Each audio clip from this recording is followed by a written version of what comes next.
बढ़िया भी कैसे हैं आप लोग। उम्मीद करता हूँ आप अच्छे होंगे। ठीक है। फिलहाल हम लोग इतने दिनों से प्रैक्टिस कर रहे हैं। प्रैक्टिस पी वाई क्यू की जगह यूपीएड 2026 में पी वाई क्यू प्रैक्टिस चल रहा है। तो आज हम करेंगे एक इंडियन की यूनिटरी रूल पे। ठीक है। इसमें कुछ नहीं होता, बस इतना मान लो जैसे कि इसका मिक्सअप है सब यूनिटेड का। यही करता हूँ। चलो हम पहला क्वेश्चन 2014 में आया था। 10 मीटर सेकेंड को किलोमीटर घंटे में बदलें। ठीक है। जब 1 किलोमीटर घंटा होता है तो उसको देखो 1 किलोमीटर 1 किलो देखो 1 किलोमीटर बराबर कितना होता है, 1000 मीटर।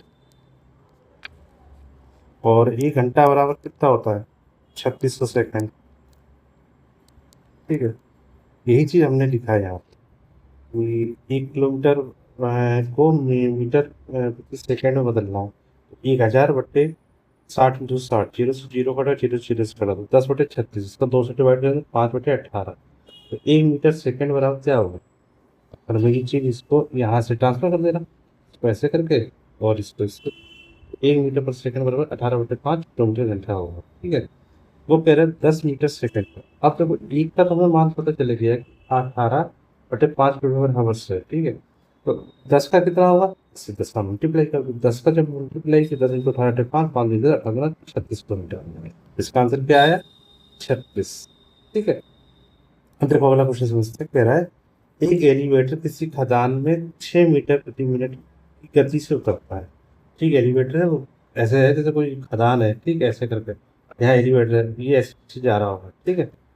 एक एलिवेटर किसी खदान 6 मीटर प्रति मिनट की गति से उतरती है। यदि वो एलिवेटर जमीन के स्तर से 10 मीटर ऊंचाई से उतरता है, मतलब ये में से ये है, और ये जमीन के स्तर, जैसे ये जमीन पे स्तर, यहाँ से 10 मीटर की ऊंचाई पर उतरता है, और उतरने में तो वो 350 मीटर उतरने में कितना समय लगेगा। ठीक, यही बता रहा है। अच्छा खुद देखो, एलिवेटर जमीन के स्तर से 10 मीटर नीचे 10 मीटर ऊंचाई से उतरता है, 350 मीटर उतरने में कितना समय लगेगा। तो क्या हो, कुल ऊंचाई कितनी है?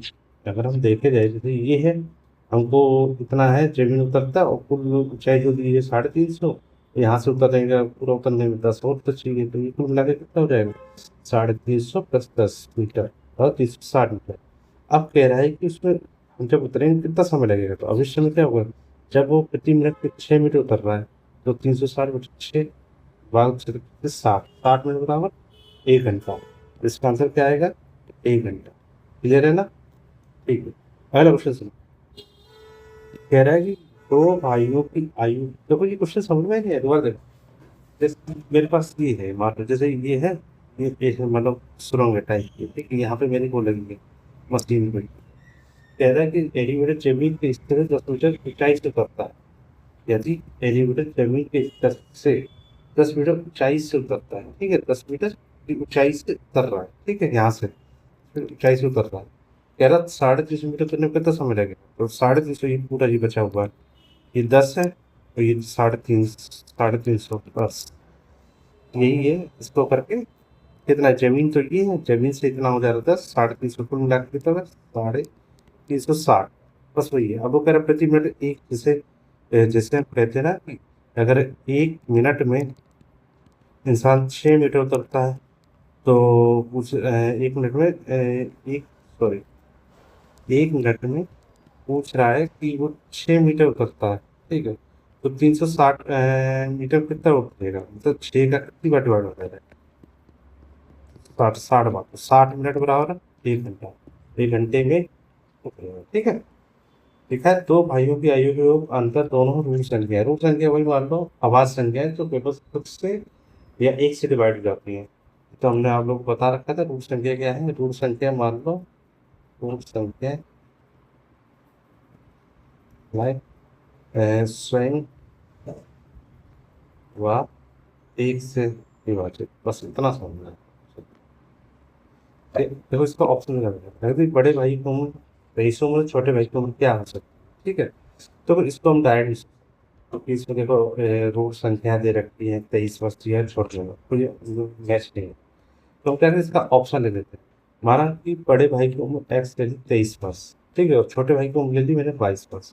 अब दोनों देखो, इसमें पहला कंडीशन दे रखना, और इसका योग और इसका अंतर रूढ़ आना चाहिए, आवाज आनी चाहिए, रूढ़ आना चाहिए। ठीक है। तो मैंने ऑप्शन नंबर 8 ए लिया, तो वाई बराबर 8 है। जब एक्स की वैल्यू 23 है, वाई की वैल्यू 8 है, जोड़ा 31, चलिए तो एक आ गया।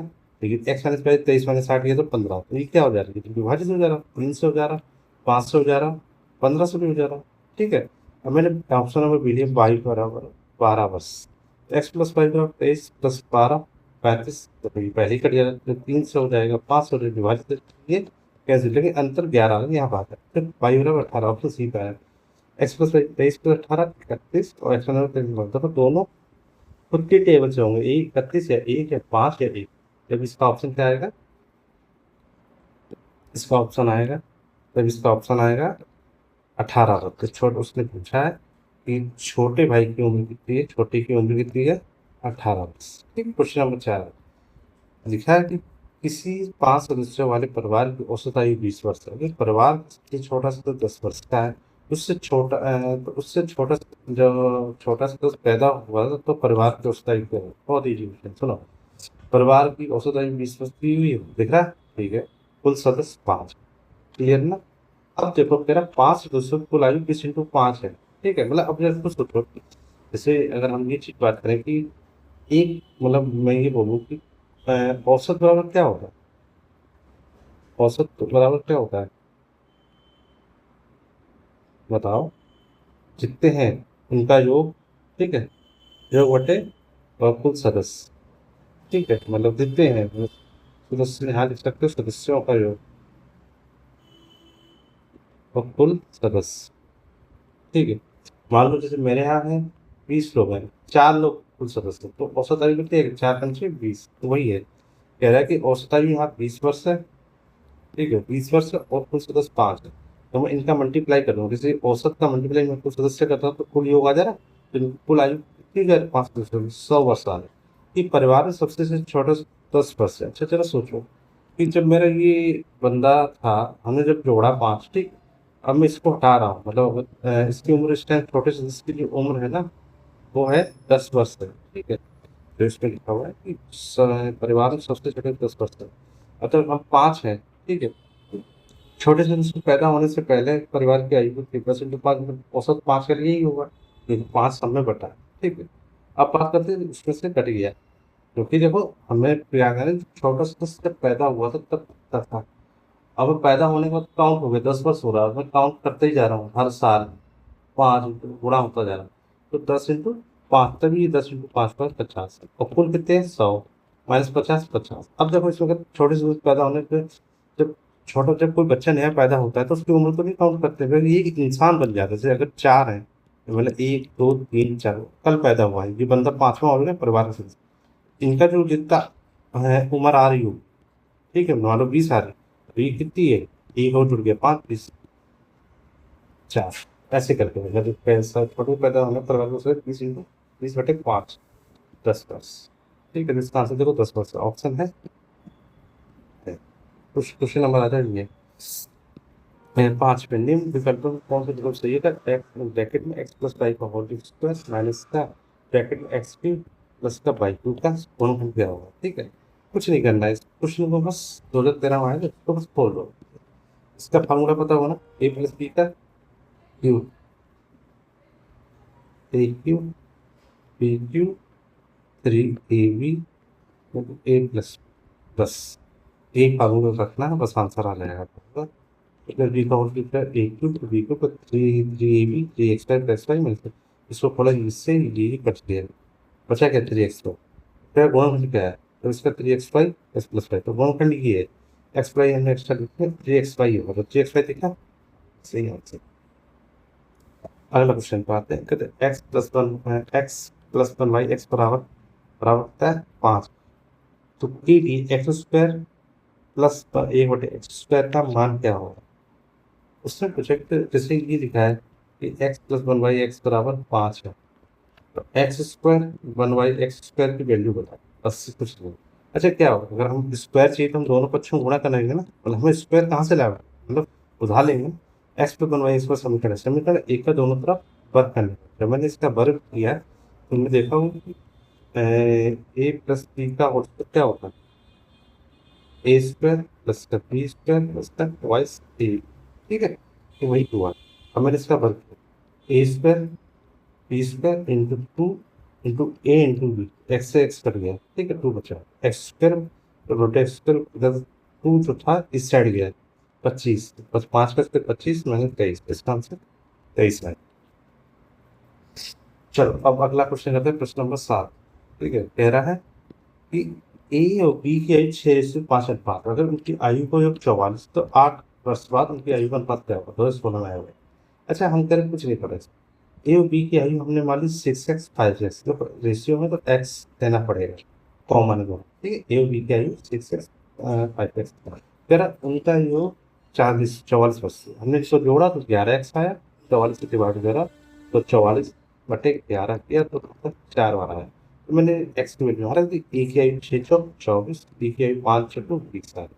अब कह रहा है कि हमने 8 वर्ष पर, अब मैंने जो इनकी ये लोग थे 8 साल हो गुजारा, ठीक है, तो इनमें जब 8 साल गुजरे तो 8 साल उम्र ऐड होगी ना, 8 साल बाद ए बी के अनुपात होता है 24+8 20+7 तो 32/28, इनको 24+8 32, 20+8 28, तो 4/32 और 4/28, तो 8:7, इसका ऑप्शन क्या आ रहा, 8:7, क्वेश्चन नंबर 8 का कह रहा है कि ए और बी किसी काम को 12 दिन में करते हैं, बी और सी जो है किसी काम को 15 दिन में करते हैं, सी और ए और बी किसी काम को 12 दिन में, बी प्लस सी किसी काम को 15 दिन में, सी प्लस ए किसी काम को 20 दिन में कर सकते हैं, तो ए अकेला काम कितने दिन में उस काम को कंप्लीट करेगा, जो 17 मुश्किल है, तो देखो इसे क्वेश्चन को ऐसे करना है, मैंने लिया दिन, कुल काम, बी कुल काम और क्षमता है, ए प्लस बी जब 12 करते हैं तो हम क्षमता देखो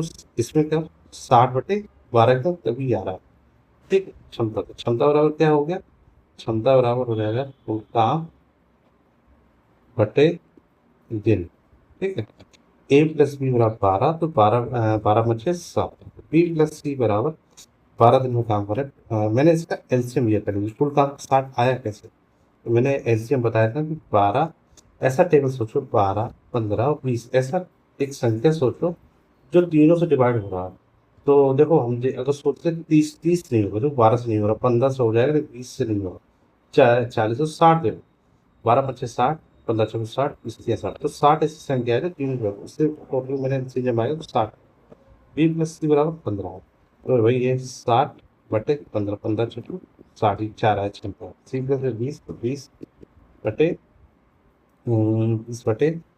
60/20, देखो कुल क्षमता इन दोनों को मिला, तो हमें ए प्लस बी की क्षमता जी, ए प्लस बी प्लस सी की क्षमता की, तो हमने इन सबको जोड़ दिया, मैंने इसको जोड़ दिया, ए 2 बार ए आया, 2 बार बी आया, 2 बार सी आया, तो ट्वाइस ए प्लस बी प्लस सी बराबर 12, ए प्लस बी प्लस सी बराबर 6 हो जाए, जब मैं 2 का डिवाइड करते 6 बार है, ठीक है, मैंने देखो बी प्लस सी की क्षमता पहले से मेरे पास 4 है, और ए प्लस बी हमें ए चाहिए, फिर ए की क्षमता कितनी, तो मेरे यहाँ 6 से 4 घटाए तो 2 आया, अब वो जानना चाहते ए अकेला कितना काम, टोटल काम कितना है 7, ए करेगा अगर 2 यूनिट से काम करेगा तो उसको 30 दिन लग जाएंगे, ठीक है, तो थोड़ा हार्ड है लेकिन थोड़ा इजी क्वेश्चन समझ लो, ठीक है, तो आप समझो, ए प्लस बी देखो किसी काम को 12 दिन में कर रहे हैं, ठीक है, ए प्लस बी किसी काम को 12 दिन में कर रहे हैं, बी प्लस सी किसी काम को 15 दिन में कर रहे हैं, सी प्लस ए किसी काम को 20 दिन में कर रहे हैं, मैंने इन संख्याओं को पहले मैंने ले लिया एलसीएम, तो एलसीएम आया तो इसका टोटल वर्क आया,